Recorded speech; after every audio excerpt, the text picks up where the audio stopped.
Hello everyone, Jai Hind. Welcome to the class. Today we will be talking about a very important topic, that is atomic structure. Okay, so we will be discussing and understanding the important concepts of atomic structure today. Okay, so let's get started with the class. तो आज के topic में हम include करेंगे molecular weight को, valency को, atomic models को और एटॉमिक स्पीशीज को. ओके, तो सबसे पहले समझते हैं कि एटम होता क्या है. ओके, तो एटम का जो साइज है, जो शेप है, जो उसके डिफरेंट कॉन्स्टिट्यूएंट्स हैं, वो तो हम पढ़ेंगे ही. But first of all let's try to understand what is atom. ठीक है, तो किसी भी मैटर में जो सबसे छोटा पार्टिकल होता है, द स्मॉलेस्ट इनडिविजिबल पार्टिकल, जिसे आप फर्दर ब्रेक नहीं कर सकते, जिसे आप फर्दर डिवाइड नहीं कर सकते, that is the atom. Okay, and that smallest particle of matter, it has the capability to retain the property of that substance. ठीक है, अब अगर हम एटम के स्ट्रक्चर की बात करें तो एटम के सेंटर में होता है न्यूक्लियस, राइट, जिसमें कि पॉजिटिवली चार्ज्ड प्रोटॉन्स हैं, न्यूट्रल न्यूट्रॉन्स हैं. ओके, और ऑर्बिट्स में around that nucleus revolves the electrons which are negatively charged. ठीक है, तो इलेक्ट्रॉन्स होते हैं नेगेटिव चार्ज्ड, प्रोटॉन्स होते हैं पॉजिटिव चार्ज्ड और न्यूट्रॉन्स पे कोई चार्ज नहीं होता. तो ये हो गए नेगेटिवली चार्ज्ड, प्रोटॉन्स हो गए पॉजिटिवली चार्ज्ड और न्यूट्रॉन दे आर न्यूट्रल. ठीक है, अब देखिए मास और चार्ज की बात करते हैं. तो प्रोटॉन और इलेक्ट्रॉन का जो चार्ज है, जो मैग्नीट्यूड है, वैल्यू है, that is same 1.6 into 10⁻⁻19 coulomb. ठीक है, बट आप यहाँ पे देख सकते हैं कि प्रोटॉन पॉजिटिवली चार्ज है और इलेक्ट्रॉन नेगेटिवली चार्ज है. ठीक है, न्यूट्रॉन का कोई चार्ज नहीं है, सो दैट विल बी 0. मास की बात करें तो प्रोटॉन और न्यूट्रॉन का मास सेम है, इसीलिए मास नंबर में we include the mass of proton plus the mass of neutron. Okay, electron के मास की बात करें सो इट इज 9.11 इंटू 10⁻⁻3. ठीक है, तो यहाँ पे आप देख रहे हैं कि इलेक्ट्रॉन का जो भी मास है, जो भी वैल्यू है, वो काफ़ी कम है when we compare it to the mass of proton and neutron. Okay, तो इसीलिए जब हम मास नंबर लिखते हैं तो हम प्रोटॉन और न्यूट्रॉन के मास को कंसिडर करते हैं. ठीक है, अब देखिए मॉलिक्यूलर वेट या मोलर मास की बात करें तो मॉलिक्यूलर वेट जैसे NaCl है, ठीक है, तो 58.5 अगर आप उसे AMU में एक्सप्रेस कर रहे हैं तो वो मॉलिक्यूलर वेट है. ओके, और यहाँ पे आप देख रहे हैं जो मोलर मास है, ओके, उसको आप ग्राम्स में एक्सप्रेस करते हैं. ठीक है, यूनिट इज ग्राम. ओके, यहाँ पे देखिए molecular weight is the sum of atomic weights of all the atoms in a molecule. ठीक है, तो मॉलिक्यूल में एटम्स होंगे, हर एटम का जो भी वेट होगा उसका सम टोटल क्या हो जाएगा, मॉलिक्यूलर वेट. ओके, यहाँ पे आप देख रहे हैं कि it is molecular weight in grams. ठीक है, वही मॉलिक्यूलर वेट ग्राम्स में, उसको हम क्या कहते हैं, molar mass. Okay, moving ahead to a very important term that is valency. Okay, तो वैलेंसी होता क्या है, valency is actually the combining capacity of any atom. ठीक है, तो जो भी आउटर मोस्ट शेल में जितने भी इलेक्ट्रॉन होते हैं उसको हम वैलेंसी कहते हैं. ठीक है, तो आउटर मोस्ट जो शेल है उसमें जो भी इलेक्ट्रॉन्स हैं उसी से पता चलता है कि कोई भी एटम की कंबाइनिंग कैपेसिटी क्या है. ठीक है, जैसे अगर हम कार्बन की, नियॉन की, क्लोरीन की बात करें तो आप देख सकते हैं कि आउटर मोस्ट शेल में जितने भी इलेक्ट्रॉन होंगे वही इसकी कंबाइनिंग कैपेसिटी होगी, वही इसकी वैलेंसी होगी. ठीक है, बट हम वैलेंसी निकाल कैसे सकते हैं. देखिए वैलेंसी निकालने का एक तरीका है, अगर आउटर मोस्ट शेल में एक इलेक्ट्रॉन है या 2 इलेक्ट्रॉन है या 3 इलेक्ट्रॉन है या 4 इलेक्ट्रॉन है. ओके, सो अगर 1 to 4 इलेक्ट्रॉन्स हैं in the outer most orbit तो वैलेंसी सेम हो जाएगी. ओके, अगर 1 इलेक्ट्रॉन है तो वैलेंसी 1, 2 इलेक्ट्रॉन है वैलेंसी 2, 3 इलेक्ट्रॉन है वैलेंसी 3 और 4 इलेक्ट्रॉन है तो वैलेंसी 4. ठीक है, बट अगर आउटर मोस्ट शेल में 5 इलेक्ट्रॉन है या 6 इलेक्ट्रॉन है और 7 और 8, ओके, तो अगर ऐसे इलेक्ट्रॉन है तो आपको 8 से माइनस करना पड़ेगा, तो 8 - 5 3 वैलेंसी हो जाएगी जिसके आउटर मोस्ट शेल में 5 इलेक्ट्रॉन्स हैं. सिमिलरली 8 - 6 इज 2, तो इसकी वैलेंसी 2 हो जाएगी. 8 - 7 1, इसकी वैलेंसी 1, और जिसमें आउटर मोस्ट शेल में 8 इलेक्ट्रॉन्स हैं तो उसकी वैलेंसी 0 हो जाएगी. ठीक है, इसीलिए आप यहाँ पे देख रहे हैं कि जो नियॉन होता है, आर्गन होता है, जितनी भी इनर्ट गैसेस हैं उनमें जो वैलेंसी होती है वो ज़ीरो होती है, वो स्टेबल गैसेस होती हैं और like they do not want to combine, okay, क्योंकि उनका ऑक्टेट कंप्लीट है, वो स्टेबल है, ठीक है, वैलेंसी उनकी ज़ीरो है, राइट। तो यहाँ कंबाइनिंग कैपेसिटी ज़ीरो हो जाती है in case of neon, argon, helium, krypton, radon, ठीक है, जितनी भी इनर्ट गैसेस हैं। क्लोरीन की बात करें तो आउटर मोस्ट शेल में कितने यहाँ पे इलेक्ट्रॉन है, 7 है, तो 8 - 7 क्या हो जाएगा, क्लोरीन की वैलेंसी 1 हो जाएगी, ठीक है। तो इस तरीके से आप वैलेंसी निकाल सकते हैं, ओके। यहाँ पे देखिए एक टेबल दिया है, इसमें हर एक एलिमेंट के सिंबल दिए हुए हैं, एटॉमिक नंबर दिया है, number of proton, neutron, electron दिया है और वैलेंसी भी दी हुई है, ठीक है। तो आप उसी तरीके से इसको निकाल सकते हैं as we have discussed, okay, right?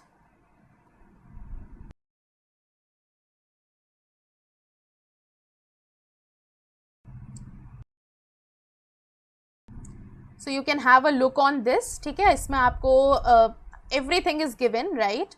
तो एलिमेंट का नाम, सिंबल, एटॉमिक नंबर, वैलेंसी, ठीक है, के शेल, एल शेल, एम और एन डिफरेंट शेल्स जो होती हैं वो भी यहाँ पे दिया हुआ है, ठीक है।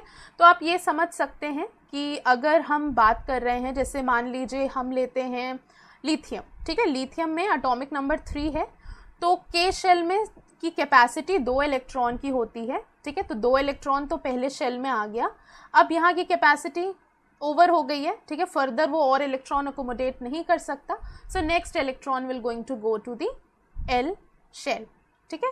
तो इसी तरीके से देखिए इसका इलेक्ट्रॉनिक कॉन्फ़िगरेशन 2-1 हो जाता है, ठीक है। इलेक्ट्रॉनिक कॉन्फ़िगरेशन मतलब कि क्या पोजीशन है इलेक्ट्रॉन्स की, ये आपको बताता है electronic configuration, okay.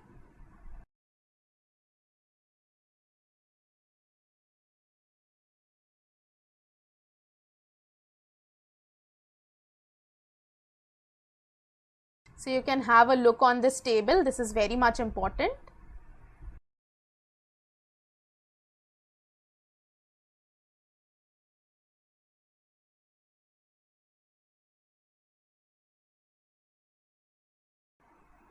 Okay, so moving ahead to the next one, that is the atomic models, ठीक है। तो atomic models की देखिए बात करते हैं, ये टेबल बहुत इंपॉर्टेंट है, मेक श्योर आप इसको ज़रूर याद करें, समझें, right, okay, all right. So next one is the atomic models, okay. तो देखिए डिफरेंट एटॉमिक मॉडल्स आए एटम के स्ट्रक्चर को बताने के लिए। पहला जो आया वो जॉन डाल्टन का था इन 1807, it was solid sphere model. फिर जे थॉमसन का आया प्लम पुडिंग मॉडल इन 1897। 1911 में रदरफोर्ड का मॉडल आया न्यूक्लियर मॉडल, और 1913 में बोर का मॉडल आया प्लानिटरी मॉडल, ओके। 1926 में एरविन श्रोडिंगर का आया क्वांटम मॉडल, राइट, ठीक है।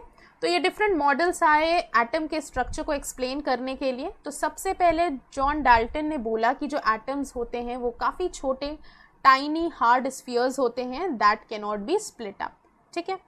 उसके बाद जे थॉमसन ने बताया कि जो इलेक्ट्रॉन्स हैं they are distributed inside a positive mass like raisin in a plum pudding, okay.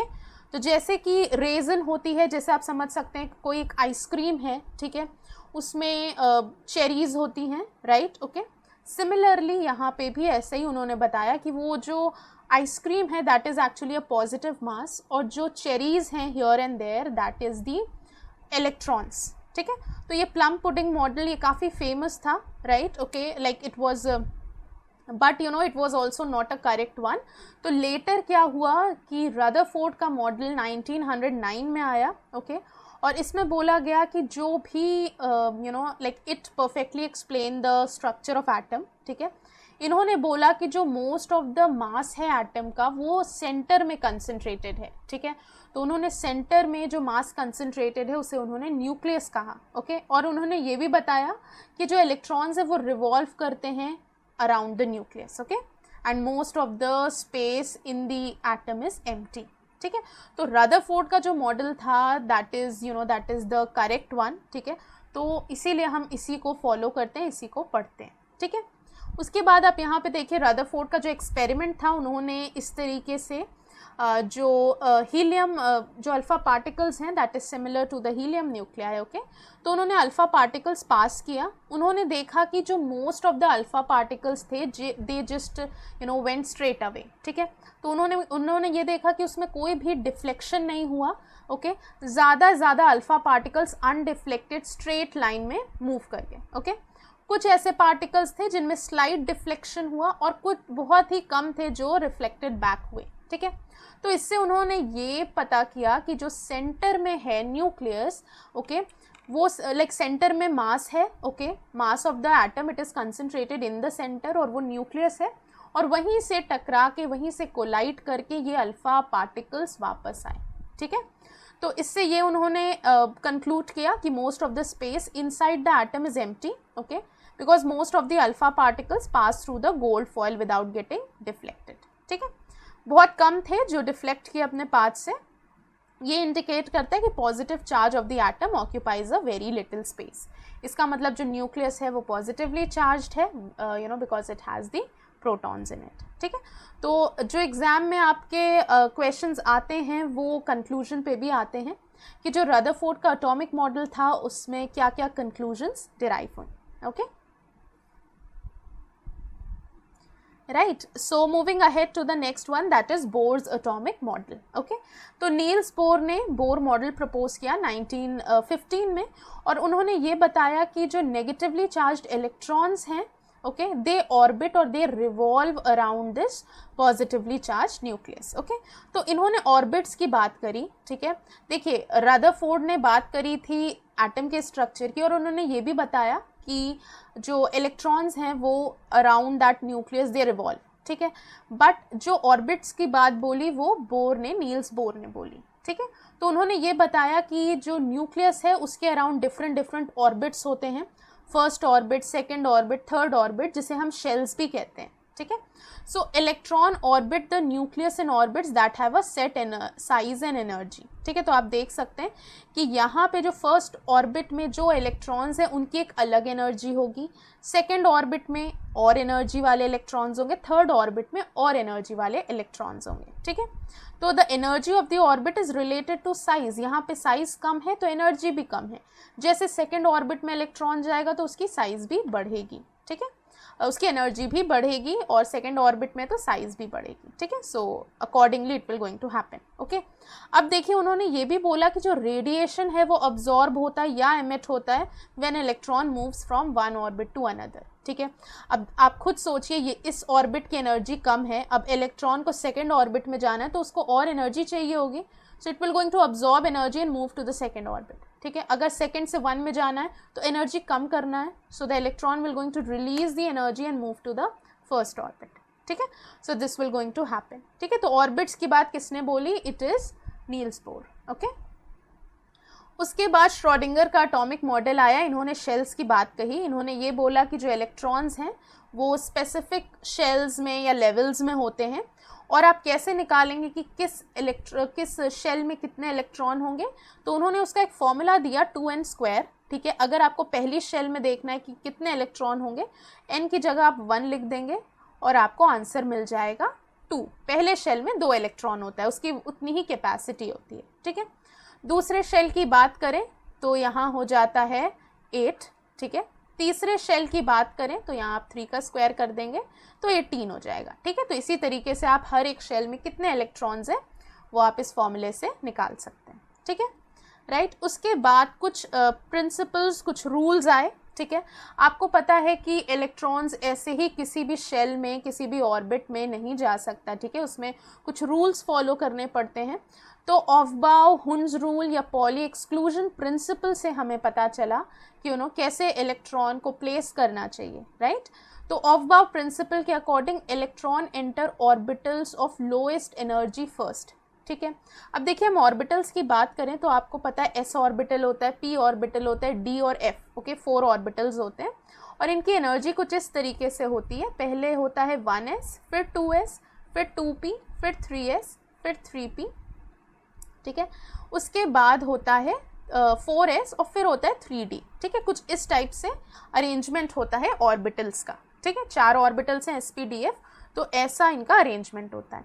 अब जो s ऑर्बिटल है उसकी कैपेसिटी है मैक्सिमम 2 इलेक्ट्रॉन की, ठीक है। p में 6 इलेक्ट्रॉन्स हो जाते हैं, ओके राइट, और d में 10 होते हैं, ओके। तो ये आपको पता होना चाहिए कि मैक्सिमम कितने इलेक्ट्रॉन होते हैं, ओके।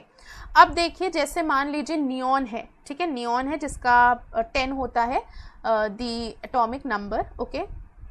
उसमें इलेक्ट्रॉन को आना है तो पहले 1s2 में आएगा, 2s2 में आएगा, उसके बाद 2p6 की जब हम बात करेंगे ना, देखिए 1s है, यहाँ पे 2 इलेक्ट्रॉन आ गया, 2s है, यहाँ पे 2 इलेक्ट्रॉन आ गया।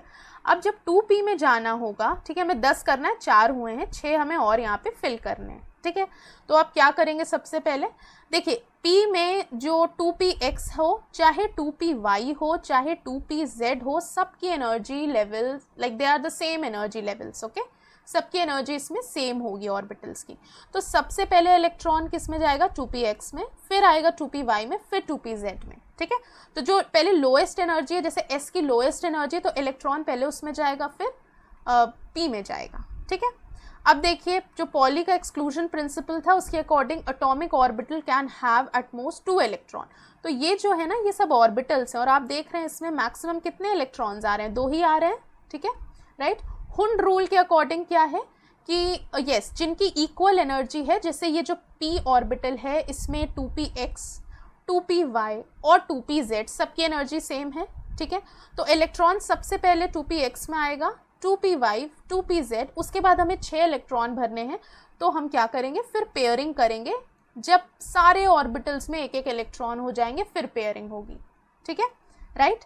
जैसे मान लीजिए फ्लोरीन है तो फ्लोरीन का हो जाता है आपका 9, इसका इलेक्ट्रॉनिक कॉन्फ़िगरेशन होगा 1s2, 2s2, 2p5, ठीक है। अब देखिए इसकी फिलिंग आप कैसे करेंगे, पहले s में जाएगा, s की कम एनर्जी है, p की उससे ज़्यादा है, तो पहले s में फिल होगा ऑफ बाउ प्रिंसिपल के अकॉर्डिंग, तो आपने s में पहले फिल कर लिया।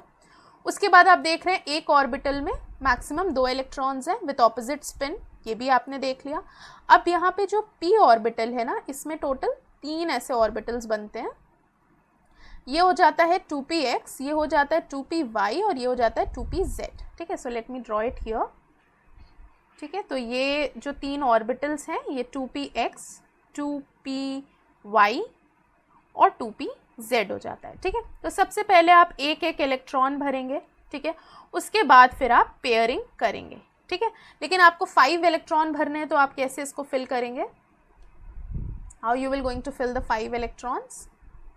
देखिए सबसे पहले आप क्या करेंगे, first of all what you will going to do, देखिए सबसे पहले आप सब में एक एक इलेक्ट्रॉन आपने फिल कर लिया, फिर पेयरिंग करेंगे ये और ये, ठीक है राइट। ये सो यहाँ पे 5 भरने हैं, आपने 1 2 3 4 5 फिल कर लिए, ठीक है।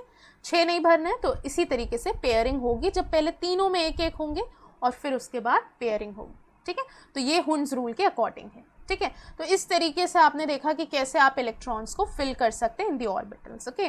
Now coming to the last topic that is atomic species. तो एटॉमिक स्पीशीज में डिफरेंट टर्म्स हैं, जैसे isotopes, isobars, isotones, isodiaphers, isoelectronic और आइसोस्टर्स, ठीक है। तो चलिए एक बार इन सब को भी समझ लेते हैं। तो जो आइसोटोप्स होते हैं, इनमें जो एटॉमिक नंबर होता है वो सेम होता है और जो मास नंबर होता है वो डिफरेंट होता है। जैसे अगर हम कोई भी एक एलिमेंट की बात करें तो यहाँ पे हो जाता है इसका मास नंबर, ठीक है राइट, जिसको हम A से डिनोट करते हैं, ओके। और यहाँ पे हो जाता है, जस्ट अ मिनट,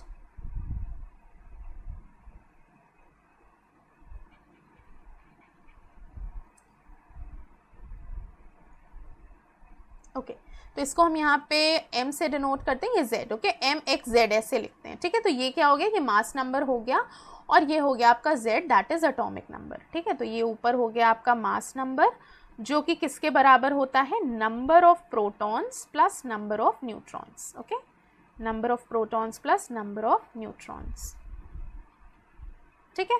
उसके बाद जो z है that is the atomic number, okay, mass number m, z is the atomic number, ठीक है। एटॉमिक नंबर जो होता है वो नंबर ऑफ प्रोटॉन्स के बराबर होता है, ये आप याद रखिएगा, ठीक है। तो आइसोटोप्स वो होते हैं जिनमें कि एटॉमिक नंबर जो होगा वो सेम होगा, यानी आप ये देख सकते हैं कि number of protons, atomic number नीचे ये जो है दैट इज सेम, z दोनों में सेम है, ठीक है। आइसोबार्स में क्या होता है, m सेम होता है, इसका मतलब कि मास नंबर सेम होगा और एटॉमिक नंबर डिफरेंट होगा, उसे हम आइसोबार्स कहेंगे, ठीक है। अब देखिए इसमें मास नंबर दोनों का सेम है, एटॉमिक नंबर डिफरेंट है, ठीक है। आइसोटोन्स में नंबर ऑफ न्यूट्रॉन्स जो होंगे वो सेम होते हैं, तो नंबर ऑफ न्यूट्रॉन्स आप कैसे निकालेंगे, m-z, ठीक है।